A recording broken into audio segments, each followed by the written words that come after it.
Quand tu es expatrié, tu as plus la niaque parce que tu as envie de rester ici, tu as envie de prouver que tu peux rester ici et que tu as ta place à New York. Donc tu vas te battre beaucoup plus, peut-être que des gens qui sont nés ici et qui ont grandi ici, ou pour eux c'est peut-être plus banal, je sais pas.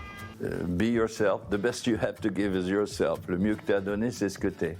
Ça, je l'ai entendu 3 mois après que je sois arrivé, on me tannait ça en disant « cherche pas à être un autre, essaye de trouver celui que tu es et là tu développes et tu y vas à fond ». Comme un avion sans ailes, la BO de Toy Story. Vous l'avez reconnue et forcément entendue au moins une fois dans votre vie. J'ai rendez-vous avec Charles-Élie Couture à Paris. Charles-Élie a vécu à New York pendant près de 15 ans. Il a même eu une galerie en plein centre de Manhattan. Mais voilà, il est rentré en France. L'artiste, photographe, musicien, plasticien et j'en oublie, a vécu une grande histoire d'amour avec la belle. Je pense que j'ai eu avec New York une relation mais vraiment passionnelle, passionnée, prêt à tout lui pardonner, quels que soient les jours d'angoisse, et c'était toujours compensé par des jours de joie et d'enthousiasme. Et puis un jour, j'ai eu le sentiment que le feu avait brûlé.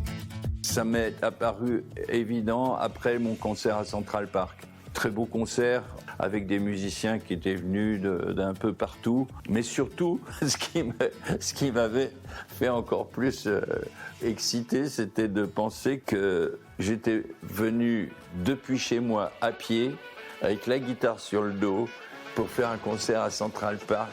5000 personnes devant. Ah, ça c'est un kiff. New York n'est pas une ville qui t'accueille, c'est une ville qui te teste, qui t'interroge. Chaque matin, elle te regarde droit dans les yeux et te demande « Mais qu'est-ce que tu fais ici ?» Je crois que quand on prend comme ça des décisions folles dans la vie, il faut pas, si on se projette, on les prend jamais.